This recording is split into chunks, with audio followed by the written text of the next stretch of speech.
ॐ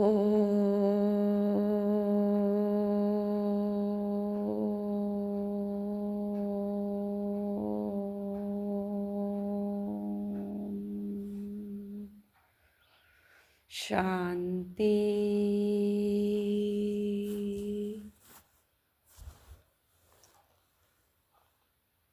1/12/2024 প্রাতঃমূর্লি অব্যক্ত বাপদাদা রিভাইস 18/1/3 মধুবন 2003 18ই জানুয়ারি বাবা অব্যক্ত দিবস। অব্যক্ত বাপদাদার অমূল্য মহাবাক্য হচ্ছে, মুরলির টাইটেল হলো ব্রাহ্মণ জন্মের সমূহ স্মৃতি দ্বারা সমর্থ হয়ে সবাইকে সমর্থ বানাও। ব্রাহ্মণ জন্মের সমূহ স্মৃতির দ্বারা সমর্থ হয়ে সবাইকে সমর্থ বানাও। প্রথমে নিজেকে সমর্থ হতে হবে, তারপরে অন্যকে বানাতে হবে। আজ চতুর্দিকের সকল স্নেহী বাচ্চাকে স্নেহের মিষ্টি মিষ্টি স্মরণের ভিন্ন ভিন্ন বল স্নেহের মতিমালা বাপদাদার কাছে অমৃত বেলার আগেই পৌঁছে গেছে। বাচ্চাদের স্নেহ বাপদাদাকেও স্নেহের সাগরে সমাহিত করে নেয়। বাপদাদা দেখছেন প্রত্যেক বাচ্চার মধ্যে স্নেহের শক্তি অটুট। এই স্নেহের শক্তি সব বাচ্চাকে সহযোগী বানাচ্ছে। স্নেহের আধারে সর্ব আকর্ষণ থেকে নিবৃত্ত হয়ে আরও সামনে এগিয়ে যাচ্ছে। এমন একটা বাচ্চাও তিনি দেখেননি যার বাপদাদার দ্বারা কিংবা বিশেষ আত্মাদের দ্বারা স্বতন্ত্র এবং অনুপম স্নেহের অনুভব হয়নি। প্রত্যেক ব্রাহ্মণ আত্মার ব্রাহ্মণ জীবনের আদিকাল স্নেহের শক্তির দ্বারাই হয়েছে। আদিকাল অর্থাৎ যজ্ঞের শুরুতে স্নেহের শক্তির দ্বারাই পালনা হয়েছে। ব্রাহ্মণ জন্মের এই স্নেহের শক্তি বরদান হয়ে তোমাদের অগ্রচালিত করছে। তো আজকের দিন বাবা আর বাচ্চাদের বিশেষ দিন। প্রত্যেকে নিজের হৃদয় স্নেহের মতির অনেক অনেক মালা বাপদাদাকে পরিয়েছ। তাছাড়া শক্তির আজকের দিন মার্জ রয়েছে, কিন্তু স্নেহের শক্তির ইমার্জ রয়েছে। বাপ দাদাও বাচ্চাদের স্নেহের সাগরে লাভলীন হয়ে রয়েছেন। আজকের দিনকে তোমরা স্মৃতি দিবস বলে থাকো। স্মৃতি দিবস শুধু ব্রহ্মা বাবা স্মৃতি দিবস নয়, বরং বাপ দাদা বলেন আজ এবং সদা এটা যেন স্মরণে থাকে যে ব্রাহ্মণ জন্ম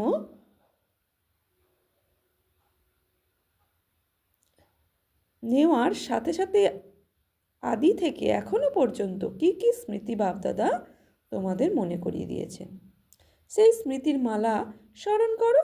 অনেক বড় মালা হয়ে যাবে। সর্বাপেক্ষা প্রথম স্মৃতি তোমাদের কি প্রাপ্ত হয়েছে? প্রথম পাঠ মনে আছে তো? না, বলছে প্রথম পাঠ মনে আছে তো? না, আমি কে? বাবা প্রথম পাঠ পাক্কা করাচ্ছে যে আমি কে। এই স্মৃতি অনুভব, এই স্মৃতি নতুন জন্ম দিয়েছে যে আমি এক চেতন শক্তি আত্মা।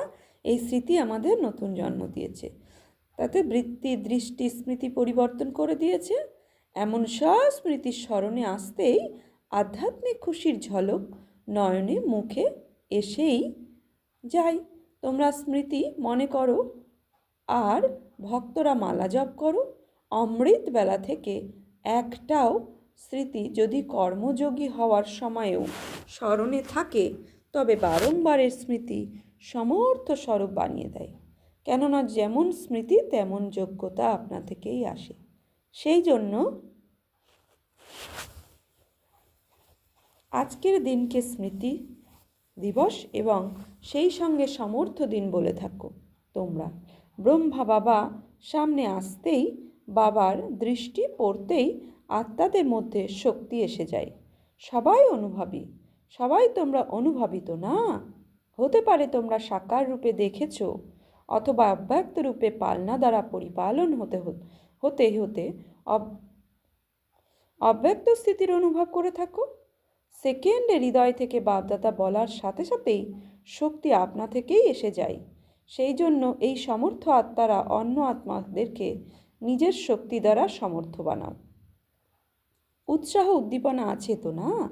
বাপদাদা দেখেছেন যে চতুর্দিকের হীন বল আত্মাদের সমর্থ বানানোর উৎসাহ উদ্দীপনা ভালোই আছে। শিবরাত্রির প্রোগ্রাম প্রচুর আড়ম্বর এবং জাঁকজমকের সাথে প্রস্তুতি নিচ্ছে। সবার উৎসাহ উদ্দীপনা আছে তো না? যাদের আগ্রহ আছে, যারা কেবল এই শিবরাত্রিতেই চমৎকার করবে, তারা হাত ওঠাও। এমন চমৎকারিত্ব যাতে হাঙ্গামা সমাপ্ত হয়ে যায়, যেন জয় জয়কার হয়ে যায়।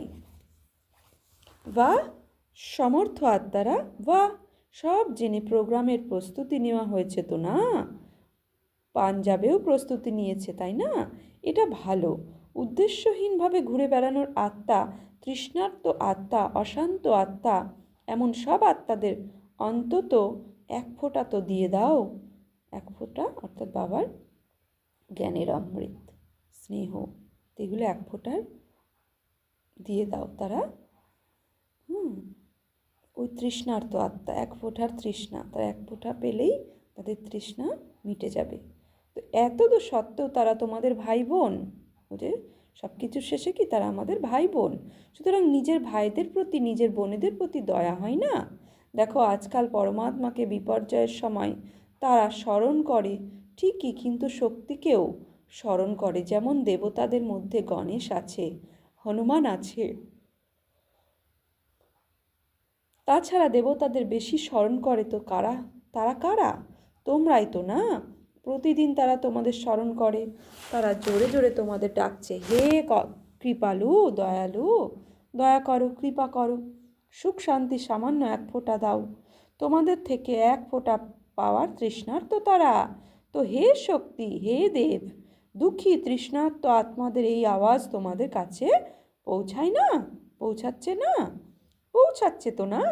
বাপদাদা যখন আহ্বান শোনেন তখন শক্তিগণ এবং দেবগণকে স্মরণ করেন। তো দাদিরা ভালো প্রোগ্রাম প্রস্তুত করেছেন, বাবার পছন্দ হয়েছে।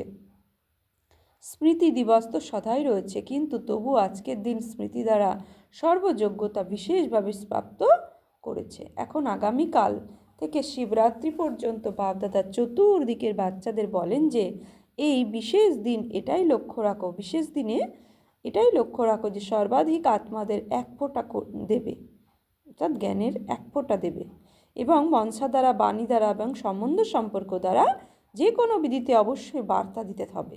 তোমাদের বিরুদ্ধে যে অভিযোগ আছে তা সমাপ্ত করো। তোমরা বাচ্চারা ভাবো যে এখনও বিনাশের ডেট তো দেখা যাচ্ছে না, সুতরাং যে কোনো সময় অভিযোগ সমাপ্ত করে দেবে। কিন্তু না, যদি এখন থেকে অভিযোগ শেষ না করবে, তবে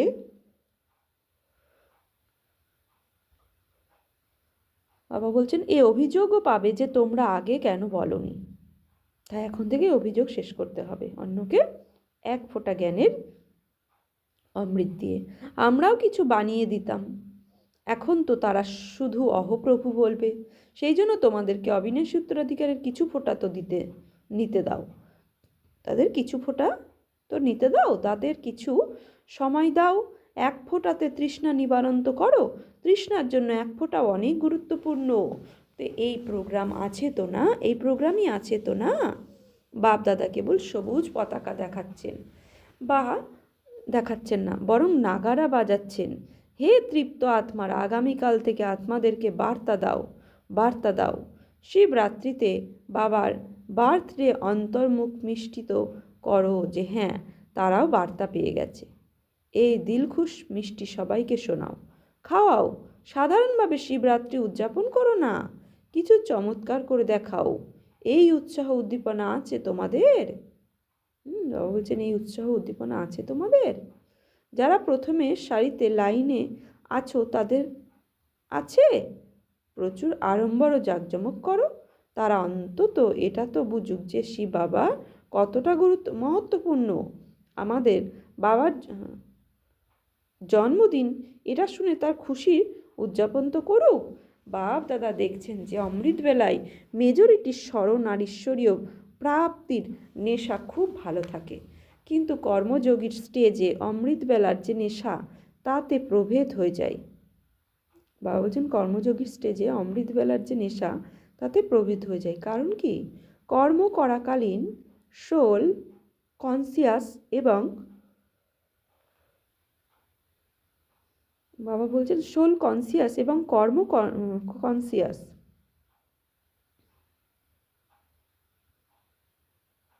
দুই থাকে।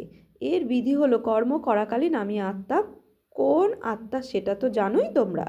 আত্মারা যে বিভিন্ন সমানে তোমরা প্রাপ্ত হয়েছে, তোমাদের বিভিন্ন সমান, সেরকম আত্মা কারণ কারাবান হার হয়ে কর্মেন্দ্রিয় দ্বারা কর্ম করাচ্ছি। এই সব কর্মেন্দ্রিয় কর্মচারী, কিন্তু কর্মচারীর দ্বারা কর্ম করালে আমি কারাবান হার, আমি স্বতন্ত্র। লৌকিকেও ডিরেক্ট নিজেদের সাথীদের দ্বারা যারা সেবা করার নিমিত্ত তাদের দ্বারা সেবা করানোর হয়। ডাইরেকশন দেওয়ার সময় ডিউটি করতে করতে সে কি ভুলে যায় আমি ডিরেক্টর? সুতরাং নিজেকে কারাবানহার শক্তিশালী আত্মা, বাবা করাচ্ছেন আমি কারাবানহার শক্তিশালী আত্মা, এই শরীর দিয়ে করাচ্ছি। যেমন বাবা কারাবানহার আমাদেরকে করাচ্ছেন, তেমন আমি আত্মা কারাবানহার এই শরীর দ্বারা করাচ্ছি। এই উপলব্ধি করে কার্য করাও। এই আত্মা এবং শরীর এক কারণহার, অনেক বলছে আরেক কারাবানহার, এই স্মৃতি মার্জ হয়ে যায়। পুরনো বাচ্চারা তোমাদের সবার জানা আছে যে ব্রহ্মা বাবা শুরুর কালে কি অভ্যাস করেছেন? একটা ডায়েরি দেখেছিলেন তো, তাই না? সম্পূর্ণ ডায়েরিতে একই কথা, আমিও আত্মা, যশোদাও আত্মা, এই বাচ্চারাও আত্মা, আত্মা আত্মা আত্মা, এভাবে প্রত্যেক সম্বন্ধ সম্পর্কে যারা এসেছিলেন ব্রহ্মা বাবার সবাইকে আত্মা আত্মা বলে লিখতেন। সদা এই ফাউন্ডেশন অভ্যাস করেছেন। এমনকি দেওয়ালেও বাবা লিখতেন যে আমি আত্মা আমি আত্মা। সুতরাং এটাই প্রথম পার্ট, আমি কে। এর বারংবার অভ্যাস প্রয়োজন, চেকিং প্রয়োজন। এমন নয় আমি তো আত্মাই, অনুভব করো, শুধু মুখে বলা নয়, অনুভব করো আমি আত্মা করাবানহার হয়ে এই কর্মেন্দ্রিয় দ্বারা কর্ম করছি। করণহার আলাদা, করাবানহার আলাদা। যেমন বাবা করণহার, আমি করাবানহার আলাদা, তেমন করণহার আলাদা, আমি আত্মা করণহার এই শরীর, আমি আত্মা করাবানহার। তো ব্রহ্মা বাবার আরেক অনুভবও তোমরা শুনেছ যে কর্মেন্দ্রীয় কর্মচারী।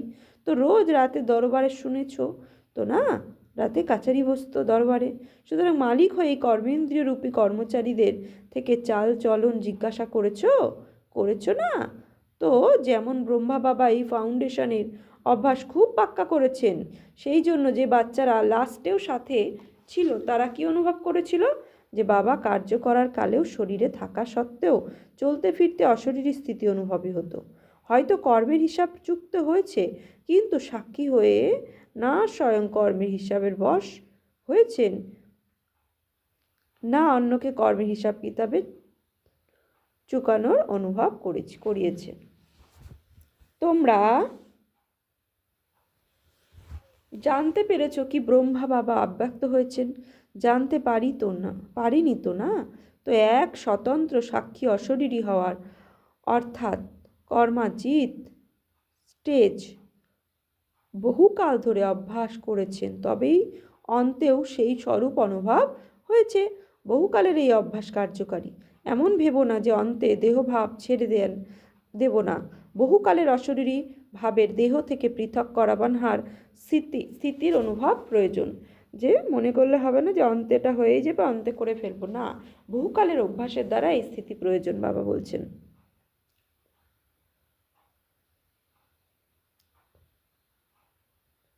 তো অন্তকালে হয় যুবা নতুবা বুড়ো, অথবা নিয়োগ কিংবা রোগী, যে কোনো নিরোগ কিংবা রোগী যে কোনো কারোরই জন্য আসতে পারে। অতএব সাক্ষীভাবের বহুকাল অভ্যাসের ক্ষেত্রে অ্যাটেনশান দাও। যতই প্রাকৃতিক বিপর্যয় আসুক না কেন, কিন্তু এই অশরীরী ভাবের স্টেজ সহজভাবে তোমাদের স্বতন্ত্র এবং বাবার প্রিয় বানায়। যে যত অশরীরী সে তত বাবার প্রিয়। সেই জন্য বহুকাল শব্দকে বাপদাদা আন্ডারলাইন করাচ্ছেন। যাই হোক না কেন, সারাদিনে সাক্ষীভাবে স্টেজের কারাবানহারের, স্টেজের অশরীরী ভাবের স্টেজের অনুভব বারবার করো। তবেই অন্তমতি ফরিস্তা তথা দেবতা হওয়া উচিত নিশ্চিত। বাবা সমান হতে চাও তো না? বাবা নিরাকার এবং ফরিস্তা। ব্রহ্মা বাবার সমান হওয়া অর্থাৎ ফরিস্তা স্টেজে থাকা। যেমন তোমরা সাকারের মধ্যে ফরিস্তা রূপ দেখেছ, কথাবার্তা শোনার সময়, বার্তালাপ করার সময়, ব্যবসা বাণিজ্য করার সময় অনুভব করেছ বাবা শরীরের থেকে স্বাতন্ত্র্য বজায় রেখেছেন। কার্যে পাশে সরিয়ে অশরীরী হওয়া এটা তো অল্প সময়ের জন্য হতে পারে, কিন্তু কার্য করাকালীন সময় বের করে অশরীরী পাওয়ারফুল স্টেজের অনুভব করতে থাকো। তোমরা সবাই ফরিস্তা বাবার দ্বারা এই ব্রাহ্মণ জীবনের আধার নিয়ে বার্তা দেওয়ার জন্য সাকার রূপে কার্য করছো। ফরিস্তা অর্থাৎ দেহ থেকে দেহের আলাদা, এবং ব্রহ্মা বাবাকে দেখেছো, এই এক্সাম্পল অসম্ভব নয়। দেখেছো, অনুভব করেছো। বলছে যারাই নিমিত্ত হতে পারে, এখন বিস্তার বেশি, কিন্তু ব্রহ্মা বাবার যত নতুন নলেজ, নতুন জীবন, নতুন দুনিয়া বানানোর দায়িত্ব ছিল, এখন কারো ততটা নেই। তো সবার লক্ষণ হলো ব্রহ্মা বাবার সমান হওয়া অর্থাৎ ফরিস্তা হওয়া। শুধু বাবা সমান হওয়া অর্থাৎ নিরাকার স্থিতিতে স্থিত হওয়া। কঠিন কি? বাবা আর দাদার প্রতি ভালোবাসা আছে তো না? সুতরাং যার প্রতি ভালোবাসা আছে তার সমান হওয়া। এমনকি যখন সংকল্পও রয়েছে বাবা সমান হতেই হবে, তখন কোনো কিছু কঠিন নয়, শুধু বারবার অ্যাটেনশান। সাধারণ জীবন নয়, যারা সাধারণ জীবনযাপন করে তারা সংখ্যায় অনেক রয়েছে, বড় বড় কার্য করার জন্য অনেক রয়েছে, কিন্তু তোমাদের মতো কার্য তোমরা ব্রাহ্মণ আত্মারা ব্যতীত অন্য কেউ করতে পারে না। সুতরাং আজ স্মৃতি দিবসে বাপদাদা বরদান দিচ্ছেন, সমতার সমীপে এসো, সমীপে এসো, সমীপে এসো। সবাই সীমাবদ্ধতার অবলম্বন, সেটা সংকল্প হোক বা বল হোক অথবা কর্ম কিংবা সম্বন্ধ সম্পর্কের সীমাবদ্ধতা, যে কোনো অবলম্বনই হোক, নিজের মনের তীরকে এই সীমিত অবলম্বন থেকে মুক্ত করে দাও। জীবনে থেকে মুক্ত, জীবন মুক্তির এমন অলৌকিক অনুভব এখন থেকে বহু সময় ধরে করো। আচ্ছা, চতুর্দিকের বাচ্চাদের থেকে বাবা অনেক পত্র পেয়েছেন, এবং যারা মধুবনের তাদের ক্রোধ মুক্ত হওয়ার রিপোর্ট সমাচার বাপদাদার কাছে পৌঁছে গেছে। তোমাদের সাহসের জন্য বাপদাদা খুশি, আর আগামী সময়ে মুক্ত থাকার জন্য সহন শক্তির কবচ পরে থেকো। তো যতই কেউ চেষ্টা করুক, কিন্তু তোমরা সবাই সদা সেফ থাকবে।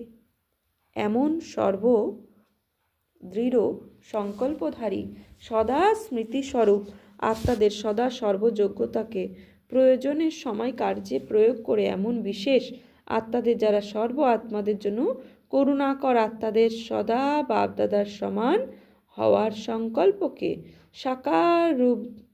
সাকার রূপে যারা নিয়ে আসে, এমন খুব খুব খুব প্রিয় এবং স্বতন্ত্র বাচ্চাদের বাপদাদার স্মরণে স্নেহ সুমন আর নমস্কার।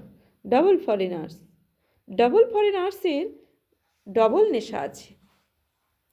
কেন ডবল নেশা আছে? কারণ তারা মনে করে আমাদের মতো বাবা দূর দেশের তো না, বাবাও পরমধামের, আমরাও বিদেশ থেকে আসছি, তো আমরাও তো দূর দেশ থেকে এসেছি। বাপদাদা ডবল বিদেশি বাচ্চাদের একটা বিশেষ দেখছেন, যে দ্বীপ থেকে দ্বীপ জ্বালিয়ে অনেক দেশে বাপদাদার জাগ্রত সমৃদ্ধ দ্বীপকের দেওয়ালে উদযাপন করেছেন।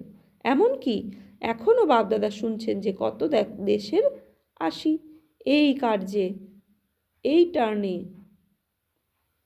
35টা দেশ থেকে বাচ্চারা এসেছে।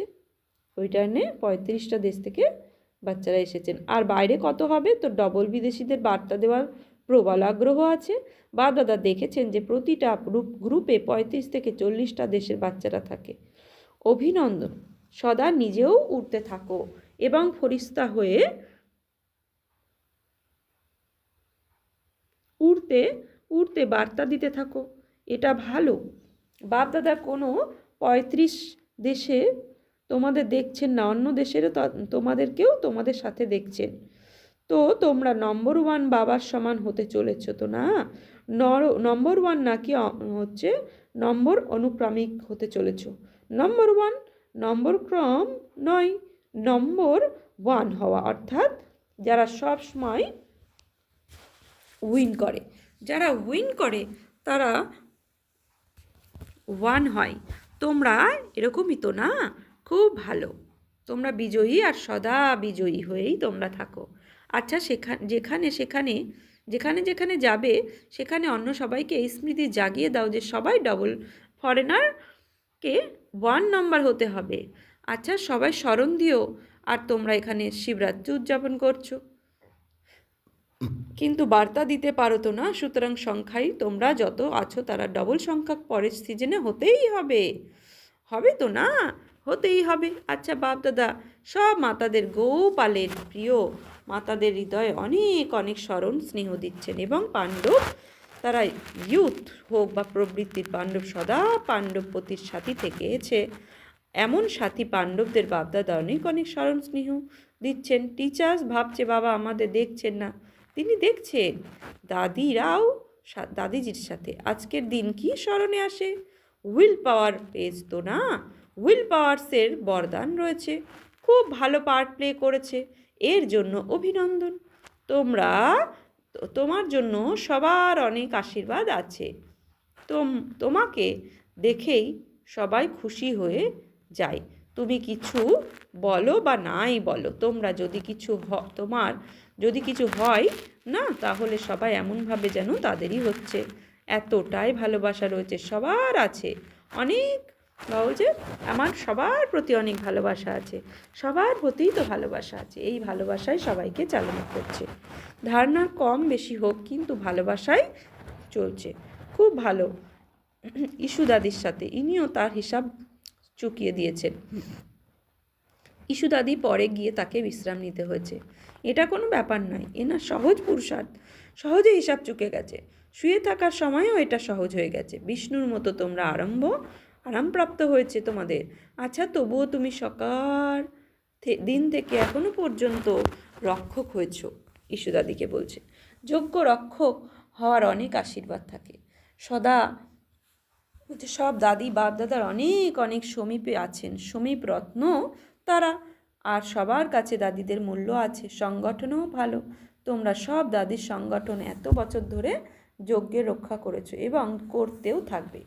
এই একতা সব সফলতার আধার।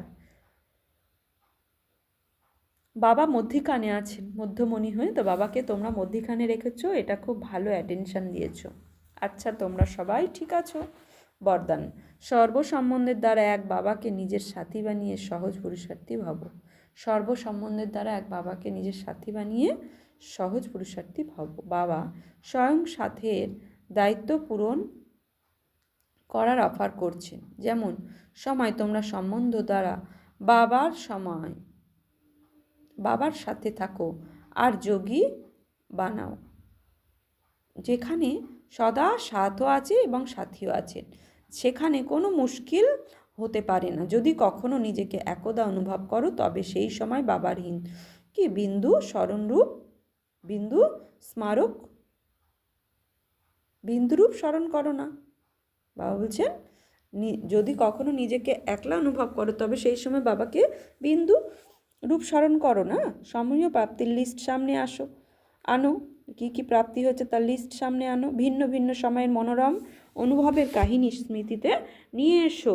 সর্বসম্বন্ধের রস অনুভব করো, তবে পরিশ্রম সমাপ্ত হয়ে যাবে, সহজভাবে পুরুষার্থী হয়ে যাবে।